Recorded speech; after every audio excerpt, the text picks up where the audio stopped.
C'est bon? Tout le monde est là? Ouais. Ok, bon bah super, on va pouvoir commencer. Écoutez, bienvenue aux Autodidactes Anonymes. Bonjour, je m'appelle Clément. Bonjour Clément. Et je souffre d'autodidaxie compulsive, on peut le dire, depuis maintenant environ 6 ans. Alors concrètement, comment ça se traduit? Par quels symptômes? Eh bien, je suis développeur full stack chez Squadracer. J'ai réussi les tests techniques, alors que je n'ai aucun diplôme en informatique. Bon, je vous rassure, on ne va pas beaucoup parler de mon cas, mais plutôt d'une autre. Y a-t-il des autodidactes dans la salle? Ouais, allez-y, levez les mains. Ah super, merci la régie pour la lumière. Ouais. Mettez-vous debout, parce qu'on ne voit pas bien, j'arrive pas à voir un petit peu. Parce que là, je me mets clairement en danger pour la slide d'après, donc comme ça, vous verrez bien si je me suis gouré. Allez-y, bon, il y en a qui avaient levé les mains là, mais qui veulent pas se mettre debout. Ok, super. Bon, en tout cas, c'est assez fou, parce que nous serions 35% des développeurs à nous estimer autodidactes, selon une étude de Coding Game, une étude 2021. Alors, je me dois tout de même de faire un petit disclaimer sur cette étude, parce qu'il est possible aussi que Coding Game attire beaucoup de profils autodidactes. Malgré tout, le sujet est très peu traité, et il n'y a pas énormément d'études dessus, donc on peut se baser en tout cas sur cette tendance. Alors, je vous propose justement qu'on fasse une petite thérapie de groupe, comme ça a été annoncé, qu'on en discute, qu'on fasse un petit groupe de discussion, parce qu'on peut clairement se poser des questions. Pourquoi sommes-nous étonnés de la proportion d'autodidactes dans le monde du développement? C'est finalement pas si rare, à moins qu'ils se cachent, comme là-bas. Est-ce qu'être autodidacte, c'est la honte? Est-ce qu'on peut comparer un profil autodidacte avec un profil issu d'un apprentissage scolaire? Peut-on faire confiance aux autodidactes ou doit-on les fuir? Et devez-vous en recruter? Alors, pour répondre à toutes ces questions, je vous propose de faire un diagnostic quasi médical, tout du moins le plus chirurgical qui soit, sur ce qu'est l'autodidaxie. Alors, selon le Larousse, l'autodidaxie est l'acquisition de connaissances par un individu en dehors des dispositifs éducatifs officiels et sans intervention d'un enseignant ou d'un formateur. Voilà, je me devais de définir un petit peu ce qu'est l'autodidaxie. Et finalement, un autodidacte se crée son propre parcours d'apprentissage au gré des problématiques qu'il rencontre. C'est simplement un paradigme totalement différent de l'apprentissage classique. On appelle cela l'apprentissage par la pratique. Alors, c'est vrai, traditionnellement, on nous donne du savoir pour faire. Voilà, pour ceux qui ont fait des études, on nous donne du savoir pour pouvoir faire. Mais un autodidacte va faire pour savoir. Et c'est là qu'on a vraiment cette opposition des deux paradigmes. En d'autres termes, c'est ce que va faire un autodidacte qui guide ce qu'il va apprendre. Ça veut dire qu'un autodidacte ne connaîtra un sujet seulement s'il en a eu besoin.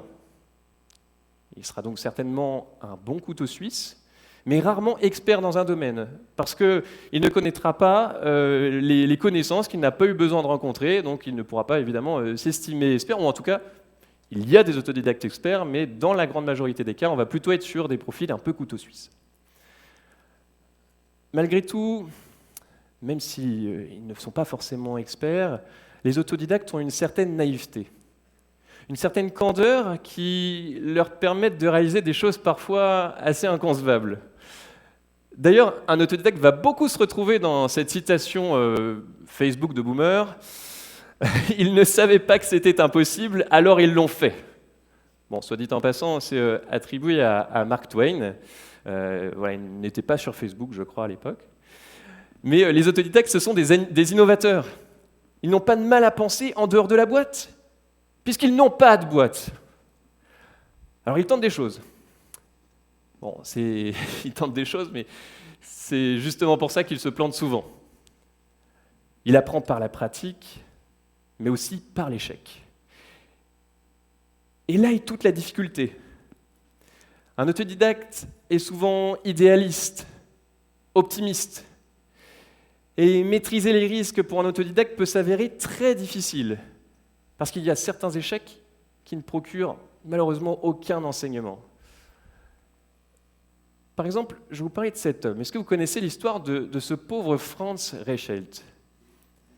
Oui, alors le 4 février 1912, spoiler alert, ça a l'air d'être sa date de mort, eh bien Franz, tailleur de métier, veut présenter son invention révolutionnaire. Un costume parachute inspiré des chauves-souris. Après plusieurs essais pourtant non concluants avec des mannequins, il décide, peut-être par excès d'orgueil, de prouver que son invention fonctionne, en sautant lui-même du premier étage de la Tour Eiffel. La suite, c'est qu'il n'y a pas de suite. Après 40 secondes d'hésitation, il saute et c'est l'échec de trop. Un échec qui ne lui permettra pas d'apprendre de son erreur. Alors, c'est pourquoi on va parfois préférer la sécurité d'un non-autodidacte. Ils savaient que c'était impossible, alors ils ne l'ont pas fait. Et oui, il ne faut pas toujours innover. J'espère par exemple que mon médecin n'est pas autodidacte. Bon, cependant, on observe que des écoles se sont intéressées à l'apprentissage par la pratique et ont choisi d'intégrer ça dans leur cursus d'apprentissage. Alors on peut en citer quelques-unes, hein, il y en a beaucoup, mais on a l'école 42, Epitech, le CESI, voilà, il y en a aussi tout plein d'autres dans le coin. Mais si elles s'y intéressent, c'est peut-être que ça a des vertus. Certes, ce n'est pas de l'autodidaxie, car c'est dans un cursus d'apprentissage, mais c'est finalement un paradigme à mi-chemin entre les cursus traditionnels et l'autodidaxie. Voilà, donc il y a plein de paradigmes de l'apprentissage. En tout cas, une chose est sûre, toutes les entreprises veulent se différencier. Mais ce n'est pas en n'ayant que des profils issus des mêmes écoles qu'on fera des choses différentes. Alors, adaptez vos processus de recrutement. La folie, c'est de faire toujours la même chose et de s'attendre à un résultat différent, disait Einstein. Bon, on va calmer un petit peu le jeu. Très bien. On a vu qu'un autodidacte n'était finalement qu'une des innombrables façons d'apprendre un sujet. J'ai un premier médicament à vous prescrire. Et le premier médicament, c'est le décomplexator. Décomplexons le sujet. Ce n'est juste qu'une autre façon d'apprendre. Bon, maintenant, comment savoir si un autodidacte est bon? Parce qu'il a appris, mais il a peut-être mal appris. Et oui, parce que dans tous les paradigmes d'apprentissage, il y a toujours un mécanisme d'évaluation pour pouvoir se jauger, savoir où s'améliorer, connaître son niveau et valider des compétences. Bon, dans le cas d'un autodidacte, il est obligé de s'auto-évaluer. Et c'est souvent une auto-surévaluation. Boum! Dunning-Kruger. Vous connaissez peut-être l'effet Dunning-Kruger. Il s'agit d'une courbe, en fait, de la confiance qu'on a sur ses compétences. Donc, plus on a de compétences, et plus on va avoir une confiance qui va fluctuer. Donc, très rapidement, quand on commence à apprendre un sujet, qu'on a peu de compétences dans un sujet, eh bien, on va avoir un grand pic où très rapidement, on va se sentir en confiance, on va se dire que ça y est, on a compris quasiment toute la chose, qu'on est quasiment un expert, c'est génial. C'est ce qu'on appelle la montagne de la stupidité. Très rapidement, on va se rendre compte que finalement, plus on sait de choses, moins on en sait. Et la confiance dans ses compétences va redescendre vers une partie de l'effet Dunning-Kruger que l'on appelle la vallée de l'humilité. Et puis, ce n'est qu'après avoir passé une vallée de l'humilité plus ou moins longue qu'on va commencer à consolider ses compétences et atteindre le plateau de consolidation. Et donc, c'est sur ce plateau que l'on va trouver des experts. Mais alors il peut se passer évidemment des années pour pouvoir consolider ces compétences. Mais donc, heureusement, au risque de casser un mythe, un autodidacte ne se fait finalement pas tout seul. Parce que finalement, il va rencontrer d'autres développeurs, il va traîner dans un coworking ou apprendre à développer grâce à Minecraft. En tout cas, la somme des conseils grappillés par-ci, par-là permet d'améliorer ses compétences. Et même si on est sur un autodidacte un peu cliché, qui reste dans sa grotte, eh bien, il peut au moins remercier tous les gens qui font du contenu, des vidéos et des tutos. Bon, je crois que vous avez compris, un autodidacte ne se fait pas tout seul. Et c'est justement grâce à toutes ces personnes qu'on améliore son auto-évaluation. D'ailleurs, une fois qu'on est passé plusieurs fois pour un con à cause de ce foutu effet de Dunning-Kruger, eh bien, un syndrome extrêmement désagréable commence à s'intensifier, surtout dans la vallée de l'humilité, le syndrome de l'imposteur. L'autodidacte s'estime imposteur parce qu'il n'a pas la légitimité du diplôme. Deuxième médicament. Je vais vous faire part d'un retour d'expérience. Alors que je faisais part de mon imposture à une collègue ingénieure, elle m'a rétorqué que l'ingénieur s'estime imposteur lui aussi, car pendant qu'il étudiait, l'autodidacte prenait 5 ans d'XP en réalisant une multitude de projets plus fous les uns que les autres. Bon, en réalité, je crois qu'on n'est jamais content. L'un veut la folie de l'autre, l'autre son pragmatisme. Deuxième médicament, on l'a tous, 3 gouttes au petit déjeuner. Mais même avec ce médicament, les autodidactes continuent d'être discriminés. Alors d'abord négativement, bien entendu, parce qu'ils font peur. Un diplôme, même obtenu au fond de la classe, rassure tout le monde. Les employeurs, les parents, soi-même. On va discriminer les autodidactes négativement parce qu'on s'est parfois fait une fausse idée des autodidactes en généralisant le cas d'un développeur pas très bon qui se trouvait être autodidacte. On va les discriminer parce qu'on imagine qu'un développeur ne sait pas travailler en équipe, car il a l'habitude d'être isolé. Parce qu'un autodidacte a souvent une pensée en arborescence qui part dans tous les sens et que ça peut être plus difficile à manager. Mais malgré toutes ces discriminations négatives, il y a aussi des discriminations positives. Elles ne sont pas mieux. Parce qu'on va les discriminer positivement, parce qu'on confond l'apprentissage par la pratique avec l'acquisition de compétences innées. Voilà, le super pouvoir, ça y est, hop, on apprend immédiatement une nouvelle compétence. Mon fils est un génie, il a appris à faire clignoter une LED tout seul, c'est incroyable. Non, il ne faut pas confondre tout ça. Et on les discrimine positivement parce que, certainement, que le storytelling est facile. Le développeur qui va créer une start-up depuis sa chambre d'ado fait partie de notre pop culture, ce qui conduit à une espèce d'idolâtrie des autodidactes. Oh, c'est génial, t'es autodidacte, voilà, tout le monde trouve ça génial. Et puis en fait, quand on en parle à des recruteurs, voilà, ça va discriminer. Donc il y a cette espèce de discrimination paradoxale, parfois négative, parfois positive, qui peut être extrêmement dérangeante.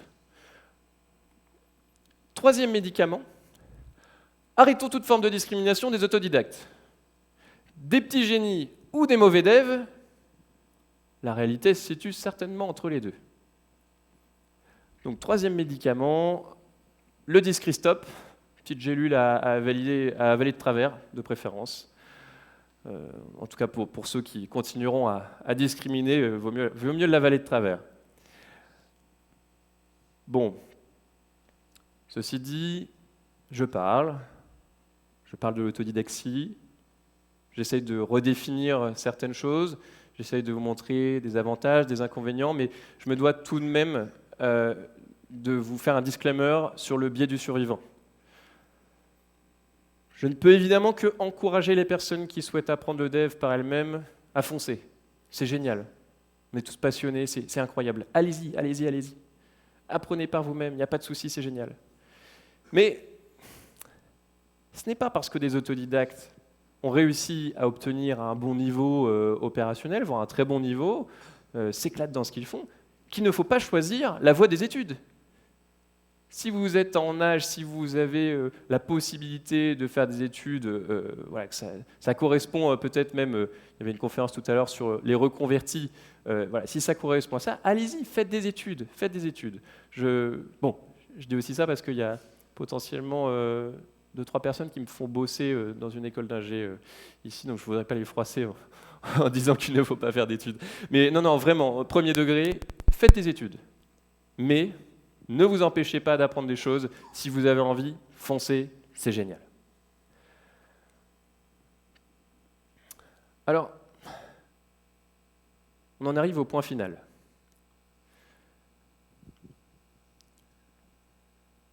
J'ai voulu faire ça assez court, mais ne vous en faites pas, il y a encore 2-3 petites aventures qui nous attendent dans les prochaines minutes. J'espère que cette courte thérapie vous a plu, vous a été utile.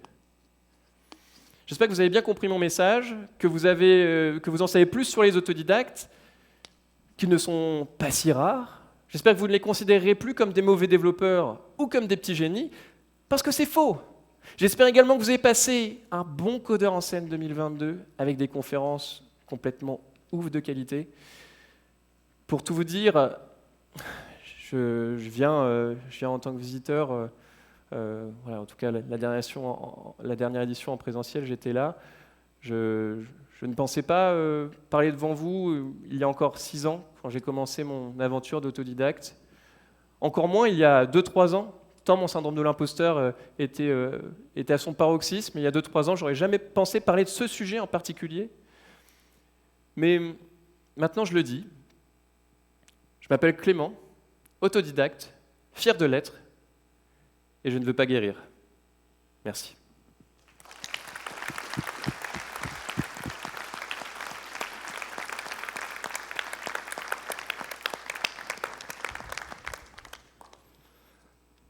Alors, vous avez peut-être des questions. Eh bien, on en discute, parce que, comme annoncé au départ, c'est une thérapie de groupe, donc discutons-en. Est-ce qu'il y a des questions, des choses qui vous ont dérangé, des choses que j'ai oubliées, que j'ai mal expliquées? Oui? Alors oui, il y a le... Non, parce qu'ils sont très rapides pour distribuer le micro, mais ça n'est pas encore arrivé à la téléportation. Alors, ma question, c'est surtout, quand on est autodidacte, en général, on a du mal à trouver les bonnes sources avec les bonnes pratiques, entre guillemets. Est-ce qu'il y a une sorte de méthode pour éviter d'aller dans la mauvaise direction quand on est autodidacte et se tromper, mais de la bonne manière? Waouh. Non, parce que je faisais le malin tout à l'heure, je disais oui, j'ai préparé plein de questions, je sais très bien que je ne les ai pas mises dans ma conf, donc elles vont sortir. Celle-ci, j'ai oublié de la préparer. Mais c'est pas grave, j'ai quand même une réponse. En réalité, ça va plus être un retour d'expérience. Du coup, ce n'est pas forcément vrai. Voilà, c'est ce que je pense, mais ce n'est pas forcément vrai. Je pense qu'en fait, à ce moment-là, pour les bonnes pratiques, eh bien, du coup, là, c'est plus de l'apprentissage par l'échec. Ça va être aussi tout simplement parce que si tu commences à te confronter à d'autres développeurs, ils ne vont jamais vouloir toucher ton code. Donc très concrètement, tu te dis quand même qu'il y a un problème. Au fur et à mesure, encore une fois, je reviens sur l'effet Dunning-Kruger, c'est cette vallée de l'humilité qui va faire apprendre les bonnes pratiques. Parce que tu vas être souvent confronté en fait, à ce truc où c'est la vallée de l'humilité et pendant ce temps-là, le syndrome de l'imposteur augmente. Mais du coup, comme tu sais que tu as peut-être plus à prouver parce que sur le papier, t'es pas bon, et ben, du coup, tu vas t'intéresser aux bonnes pratiques, voire presque à l'extrême sur certaines choses. Et donc, tu vas avoir, voilà, même sur des pratiques, d'avoir un bon guide flow, d'avoir des bonnes pratiques de code, des conventions, un linter, un prêteur, des choses comme ça. Tu vas très rapidement en fait, t'y intéresser parce que justement, le truc que tu ne veux pas qu'on te dise, c'est que ton code, c'est de la merde. Voilà, parce que ça te rappelle que tu es autodidacte. Donc, je dirais que c'est ça. C'est plus par rapport à ces petites fois en fait qui sont sur le moment pas très agréables, mais qui en fait font partie intégrante, je pense. Là pour le coup, je me base pas sur une source, c'est que mon avis. Je pense que ça fait partie intégrante du processus d'apprentissage de l'autodidaxie. Voilà. Je sais pas si j'ai bien répondu à ta question. Oui, c'est bon ? Super. Il faudra mettre une bonne note du coup sur. D'autres questions ? Yes ? Salut, merci pour cette conférence. J'ai une question qui est valable pour tout le monde, mais surtout pour les autodidactes, je pense. Comment est-ce qu'on fait pour apprendre quelque chose dont on ne connaît même pas l'existence ? Yes. Celle-ci, je l'ai préparée.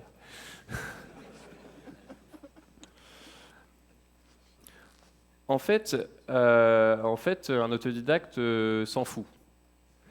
Un autodidacte, il veut que son idée, son projet, son idéalisme, son rêve de produit, parce que souvent ça démarre avec des side projects ou avec des boîtes qui seront certainement vouées à l'échec, mais qui lui font apprendre. En gros, l'idée c'est que c'est pas à pas, c'est-à-dire qu'à chaque fois il pousse une porte, il en voit 3, et puis et ainsi de suite. Donc c'est plus une découverte comme ça. Qui va permettre de savoir qu'effectivement, à cet endroit-là, il y a un trou dans la raquette. Ah bah oui, je ne l'avais pas prévu. Donc voilà, sur une version alpha, bêta, dans mon cas, c'était la première boîte que j'ai créée, c'était une appli mobile. Et du coup, voilà, il y avait pas mal de choses auxquelles je n'avais pas pensé. J'étais extrêmement naïf. Pour la petite histoire, il est présent ici. Je ne sais pas où il est, mais il fait partie de l'orga. Tiens, Rudy. Salut Rudy. Début de mon aventure entrepreneuriale, je suis arrivé dans un espace de coworking et puis je vois un petit dépliant. Je me dis, ok, super, voilà, apparemment ils font du développement. Let's go. Rudy gentiment me propose qu'on discute un petit peu. Alors très clairement ça devait être entre deux réunions et il a dit bon c'est qui ce rigolo, voilà bon allez je suis gentil, je le prends, on discute. Et il me dit bon t'as des sous? Ah non pas trop. Tu sais développer? Non. Bah t'es mort, voilà.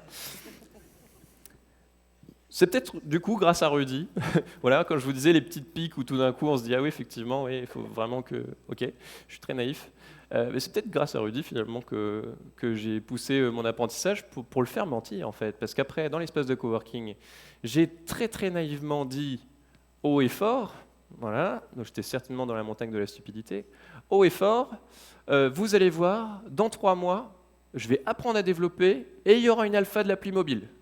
Il y avait de la caméra, de la géoloc, du contenu généré par l'utilisateur avec de la modération, un aspect un petit peu réseau social. Voilà. Je ne savais pas faire une seule ligne de code. Bon, ceci dit, être grande gueule, des fois, ça sert, puisque j'avais une grosse pression, me le rappeler tous les jours. Il y en a 2-3 des coworkers de l'époque qui sont là, et tous les jours me disaient alors, tu vas tenir le délai, tu vas tenir les délais. Évidemment, tout le monde savait que ce serait impossible. Et donc au fur et à mesure, pour répondre vraiment plus à ta question, moi je ne savais pas par exemple comment la géolocalisation ça fonctionnait, mais tout ce que je savais c'est que tant que j'avais rien fait, ça ne fonctionnait pas. Voilà, donc c'est plus par rapport à ça. Si ta question portait sur l'inexistence totale d'un truc où là c'est dangereux, il y a du risque, eh bien dans ce cas, c'est pas un autodidacte qui doit faire le sujet. C'est, comme on l'a vu, hein, il y a des gestions de risque à un moment donné qui ne sont pas faites pour les autodidactes. Voilà. Un autodidacte fait, puis sait. Voilà. Ça peut être, je vois des froncements de sourcils, mais un ingénieur va savoir, puis faire. Donc dans son savoir, peut-être qu'effectivement, au cours de sa carrière, en opérationnel, il va utiliser qu'un certain pourcentage de ses connaissances au quotidien, et puis, une fois tous les 10 ans, ah oui, c'est vrai ce truc-là, moi je le sais. Un autodidacte, si ça lui arrive tous les 10 ans, il ne pourra pas dire « Ah oui, je sais », puisqu'il ne connaît que ce dont il a eu besoin. Voilà. Donc, il y a des avantages, des inconvénients dans les deux profils, mais typiquement, si c'est le problème que tu pointes, un autodidacte va certainement se planter. Ouais. Et c'est pour ça qu'il faut, dans les équipes, il faut plusieurs profils, en fait, tout simplement. On fait tous des boulots d'équipe. Voilà, donc, voilà. Je ne sais pas si je réponds bien à la question. Non, tu n'es pas satisfait, tu vas mettre une mauvaise note. Ah oui, Je m'attendais plus à une réponse sur peut-être des outils ou des réflexes ok. à avoir pour découvrir justement ce qu'on ne sait pas.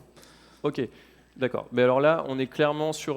Donc les autodidactes vont faire beaucoup de veille, énormément, parce que encore une fois, il y a ce complexe de dire, moi, si je suis en meet-up, un truc, que je discute avec un développeur, je vais juste passer une mauvaise soirée en fait, parce que je vais rien comprendre et que on va parler, puis je vais être là, ouais. Ah oui, bien sûr. Ouais, je connais, ouais, bien sûr. Ouais. Voilà. Donc en fait, c'est très désagréable. Donc du coup, tu vas plutôt effectivement faire une énorme veille. Et en fait, c'est ça qui est plutôt drôle, c'est que tu vas te nourrir d'outils. Moi, je suis par exemple, j'aime bien Dev2.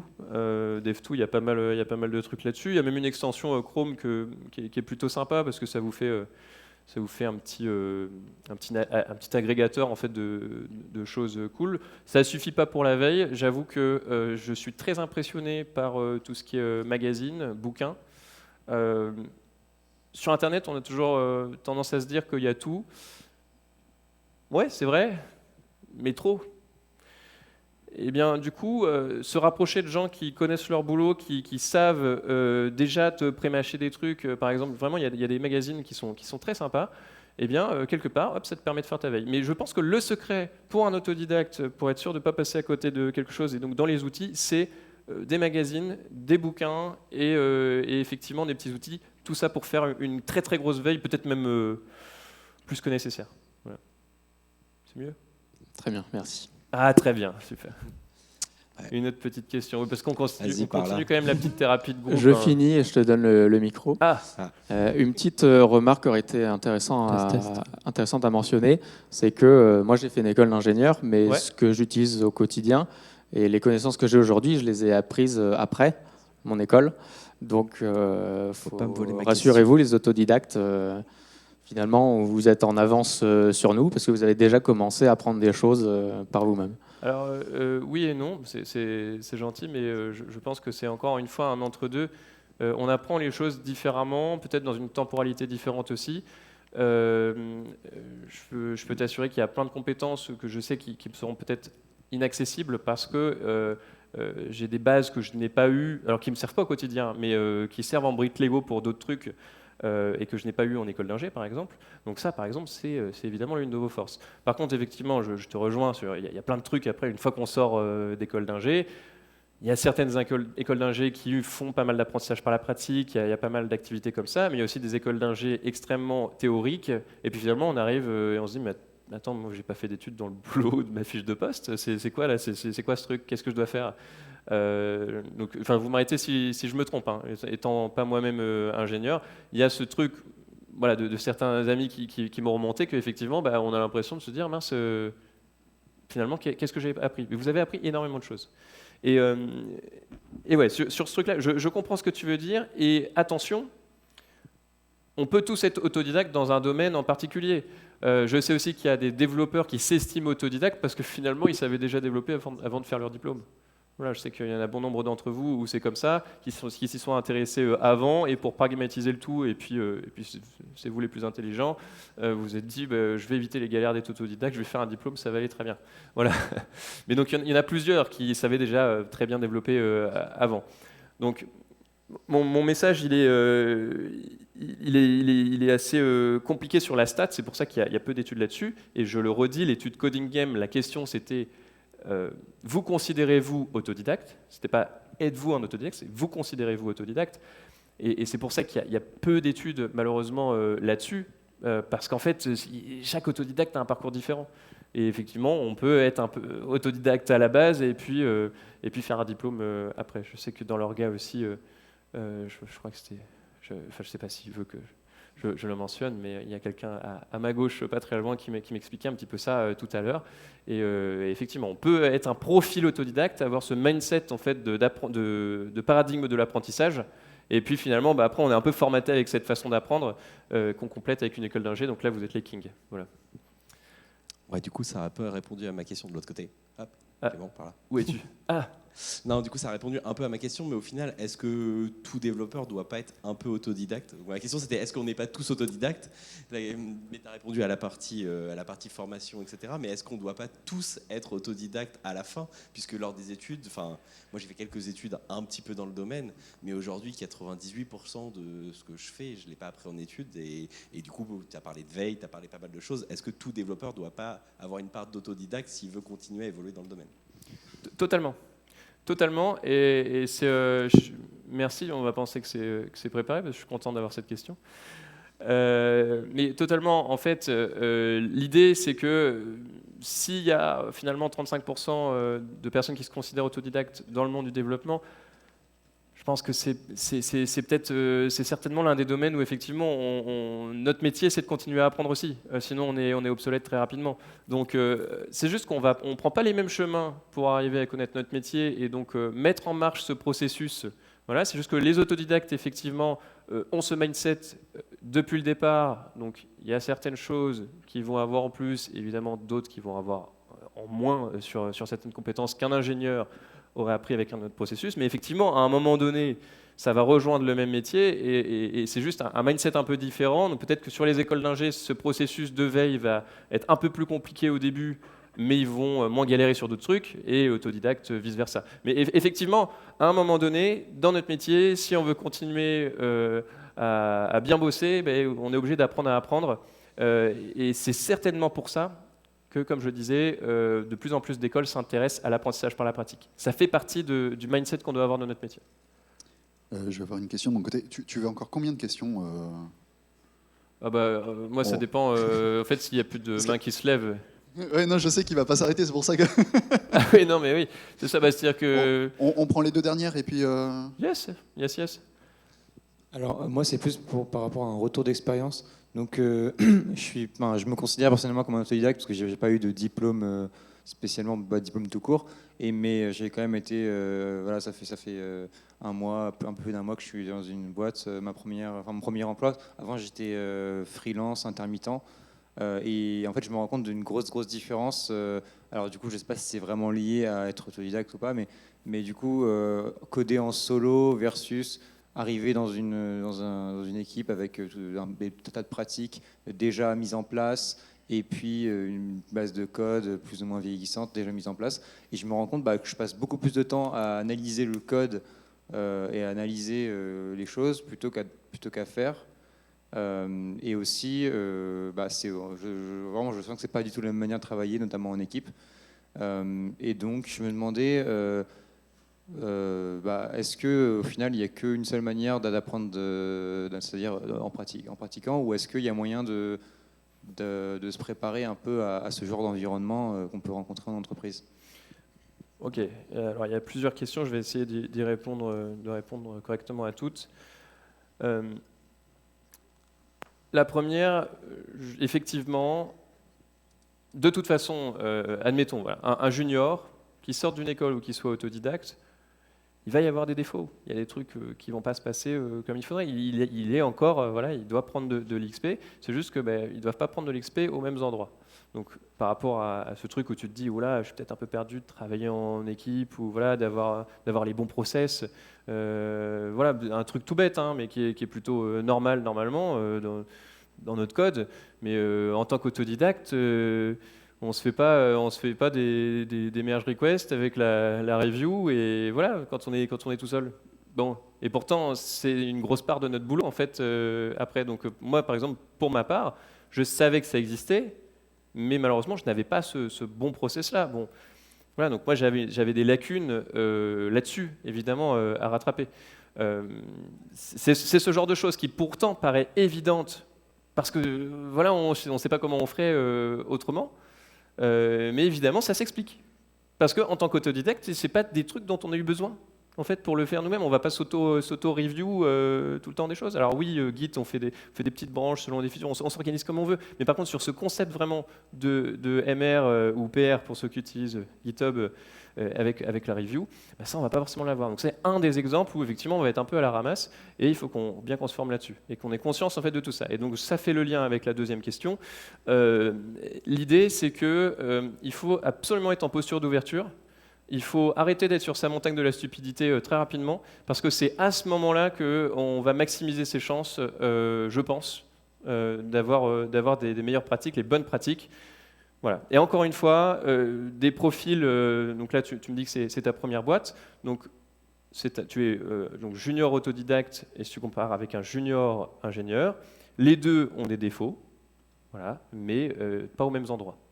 Voilà. Et c'est pas grave d'avoir des défauts, c'est juste là qu'il faut continuer à apprendre.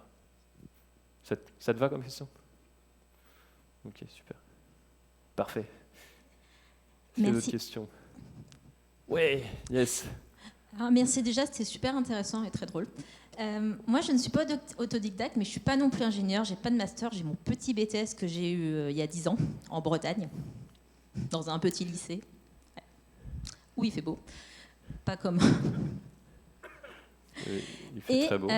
en fait, tout ce que tu as nommé, notamment au sentiment des fois de ne rien savoir d'illégitimité, etc., moi, c'est un sentiment que j'ai eu pendant très longtemps, parce que toutes les offres d'emploi, on demande toujours des masters, des bacs plus 5, d'avoir fait des écoles d'ingé. On n'a pas tous fait ça. Et je me suis sentie souvent, pendant longtemps assez nulle. Et en gros, mon BTS ne vaut rien. Et un peu ce même sentiment, des fois, que je pense... Alors, je vais reprendre ma phrase. Et le fait, je trouve maintenant qu'on valorise de plus en plus des profils de personnes qui sont autodidactes, qu'on dit qu'on n'est pas obligé d'avoir fait des grandes études, etc. Je trouve ça aussi vachement bien pour les personnes qui ont fait des études, mais pas des grandes études comme on peut en entendre parler.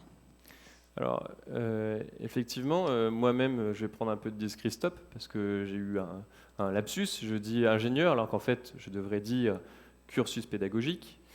Donc, désolé, effectivement, j'arrête pas de dire ingénieur, mais pas du tout. Et par rapport à ça, eh bien, là, moi, je ne vais pas vous donner de réponse parce que je suis personne pour vous dire ce que vous avez à penser sur ça. Je ne sais pas si c'est bien que, par exemple, à cause de gens comme moi, on parle d'autodidaxie et que peut-être dans les processus de recrutement, vous ouvriez les yeux. Donc moi, c'est mon parti pris. Mais effectivement, par contre, peut-être que ça dévalue aussi, et c'est pas bien non plus, la conception qu'on a des études. Parce que normalement, les études, elles sont plutôt bien faites. Il y a un programme, il y a une logique pédagogique, il y a des intervenants, il y a des profs, il y a toute une structure quand même qui est vachement bien pensée. Donc il ne faut pas non plus dévaloriser tout ça. Moi, évidemment, mon parti pris, c'est juste de dire, je pense que dans une équipe, il faut plein de profils différents, voilà, que ce soit des autodidactes, des BTS, des reconvertis, pour boucler avec la conf de tout à l'heure, des ingénieurs, des docteurs, des doubles docteurs, tout ce que vous voulez. Voilà, mais l'idée, c'est que plus vous aurez de profils différents, plus vous pourrez être en mesure d'innover parce que vous serez différent en fait, des autres. Voilà. Mais le tout, effectivement, c'est d'avoir conscience des risques des autodidactes, des risques de la sursécurisation peut-être de profils plus pragmatiques, et du coup, que ça se rétro-contrôle. Voilà. Merci. Super. Encore des questions ou vous êtes flingués de la journée là? Non? Je pense que tu peux continuer. Ok. Alors,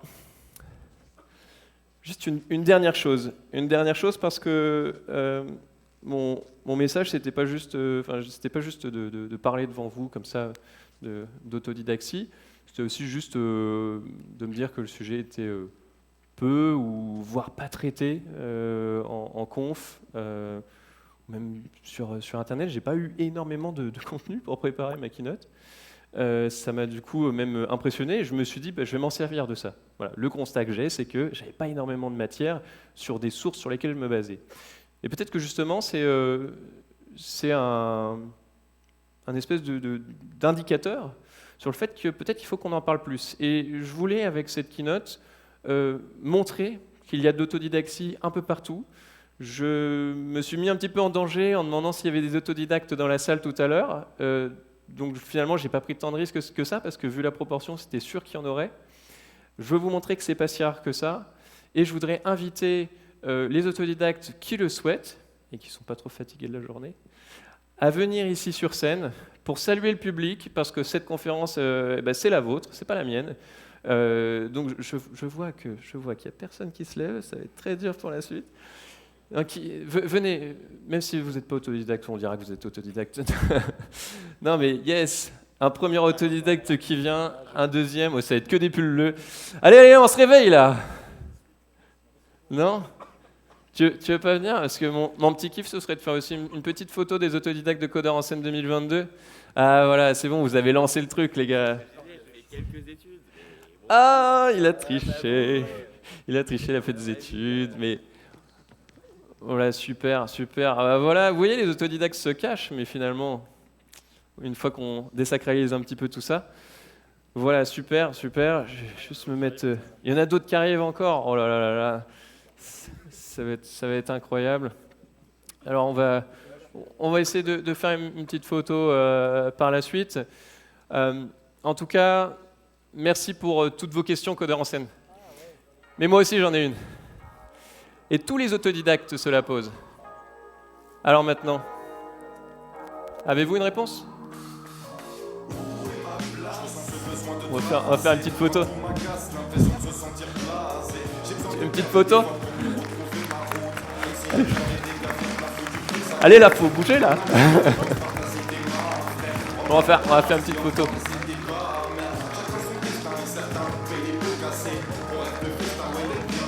Voilà. On va faire une aussi ici. Voilà. On va se mettre là pour qu'il y ait tout le monde. Venez. Venez ici. Tournez le dos. Venez. On se met ici. Voilà. Mettez-vous en ligne, on va se mettre comme ça. Devant la photo là, juste ici. Voilà.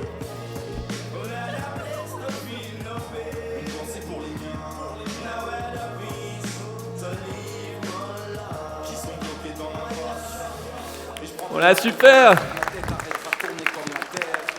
Merci les gars, merci d'avoir joué le jeu, c'est cool. Bien joué. Merci beaucoup. C'est tout pour moi, ciao. Merci Clément. Merci tout le monde. Merci Clément.